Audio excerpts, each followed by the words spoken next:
Assalamualaikum warahmatullahi wabarakatuh. Marilah kita panjatkan puji syukur kita kehadirat Allah Subhanahu wa Ta'ala yang telah memberikan satu kenikmatan, keberkahan pada diri kita semua. Juga tidak lupa kita mengucapkan salawat dan salam kepada junjungan baginda Nabi kita yang mulia, Nabi Muhammad Sallallahu Alaihi Wasallam, beserta keluarganya, juga para sahabat dan pengikutnya yang senantiasa istiqomah. Mohon izinkan Abah untuk mengucapkan banyak-banyak terima kasih kepada saudara-saudara Abah yang telah membantu subscribe, like, comment, share. Karena subscribe itu gratis, mohon dibantu.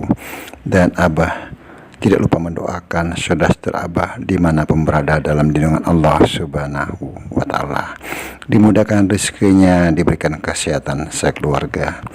Hanya Allah lah yang bisa membalas kebaikan saudara-saudara. Amin amin ya robbal alamin. Kebenaran datangnya dari Allah Subhanahu wa Ta'ala. Kekurangan dan kesalahan tentu datangnya dari Abah, mohon dimaafkan. Dalam episode yang keempat ini, dalam judul Pesan Leluhur, rangkuman perjalanan manusia pilihan Satria Piningit. Salam akal sehat. Di sini Abah sarankan dalam menyimak pembahasan tentu harus menggunakan akal sehat, karena cerita tentang manusia pilihan apapun sebutannya tentu bukan hayalan atau imajinasi, apalagi ilusi. Sang sosok manusia pilihan yang kita kenal dengan sebutan Satria Piningit tentunya mempunyai perjalanan, dan kemarin sudah Abah jelaskan kenapa banyak yang mengkaitkan Satria Piningit, khususnya yang ada di Pulau Jawa, dikaitkan dengan pemimpin Islam yaitu Imam Al-Mahdi. Dan sudah Abah jelaskan apa yang dimaksud dengan berkedatun dua antara Jawa dan Mekah. Itu yang tersirat dan perlu dipahami terdahulu. Tentunya bisa kita berpikir secara logika.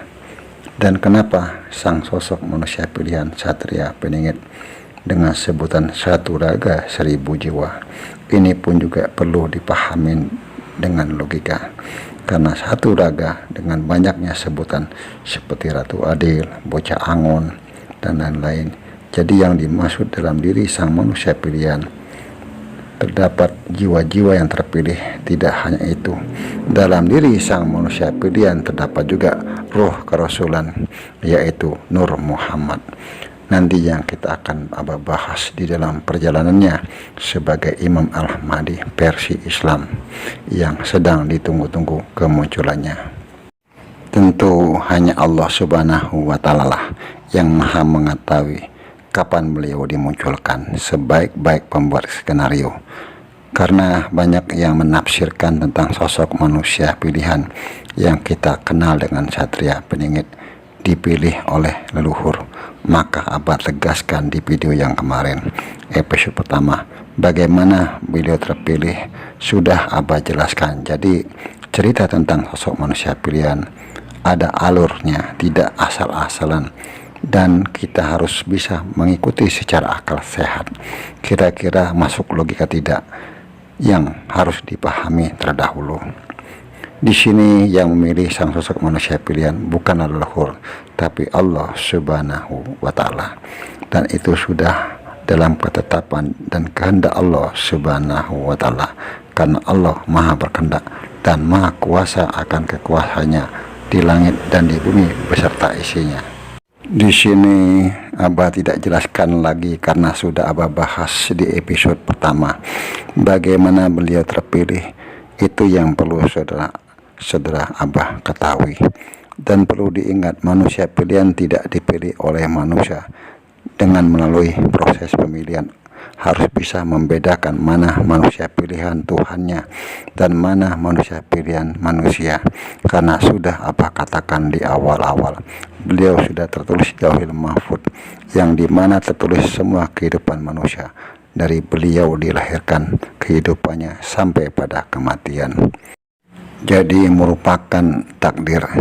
Saudara-saudara harus paham tentang manusia pilihan yang dipilih oleh Allah Subhanahu wa Ta'ala, bukanlah dengan akal-akalan dan harus mengetahui bagaimana beliau diperjalankan dan bagaimana juga beliau terpilih, juga tanda-tanda bagaimana beliau mendapatkan petunjuk.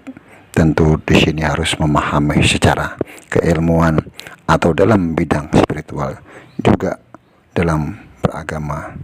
Jangan sampai melenceng dalam kita berakidah, beragama.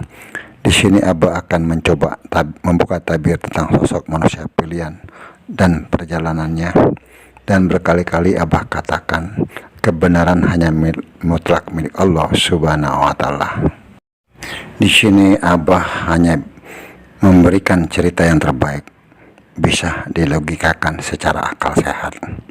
Bagaimana sosok manusia pilihan yang kita kenal dengan Satria Piningit, berbagai banyak peristiwa dan petunjuk yang beliau dapatkan.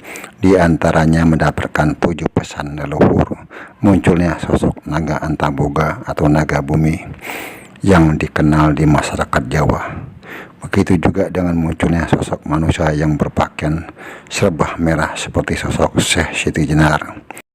Dan juga ada penampakan sang sosok yang sangat sakral yang kita sebut dengan Sabdo Palon atau dikenal dengan Hyang Semar dan lain-lain.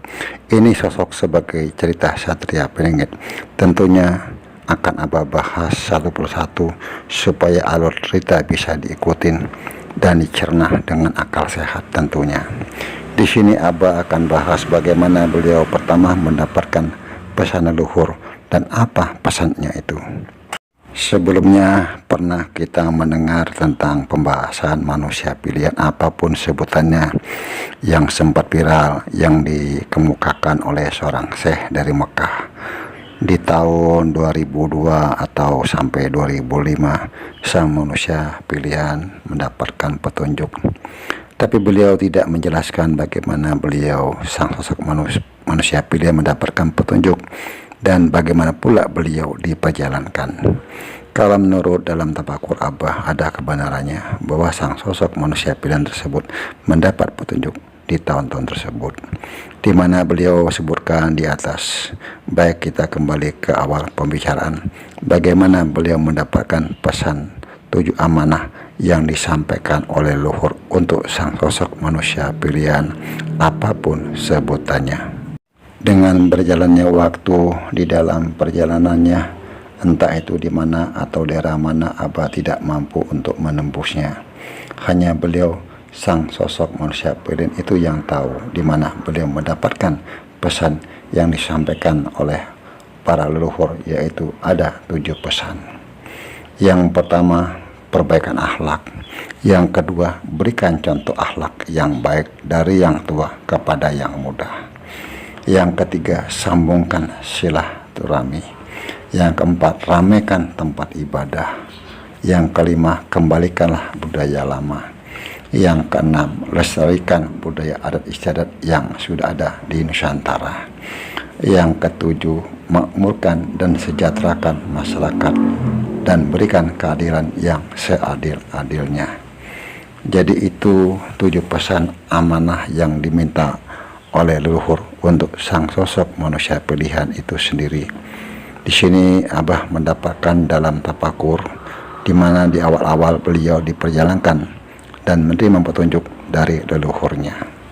Tentunya banyak yang dialaminya, insya Allah dengan izin Allah Subhanahu wa Ta'ala. Abah akan mencoba membuka tabir perjalanannya yang lain. Di sini tentunya untuk saudara-saudara Abah terus mengikuti channel Abah supaya bisa berpikir dengan akal sehat dan logika tentang cerita manusia pilihan apapun sebutannya. Mungkin saudara-saudara Abah yang ada di channel Abah bisa memberikan satu pemahaman atau penjelasan tentang cerita yang sudah Abah uraikan tadi. Dan Abah selalu berpesan, mohon dijaga lisannya. Apapun komentar-komentar dari saudara kita dihormati, dihargai. Kebenaran datangnya dari Allah Subhanahu wa Ta'ala. Kekurangan dan kesalahan tentu datang dari Abah, mohon dimaafkan. Wallahu a'lam bishawab. Wassalamualaikum warahmatullahi wabarakatuh.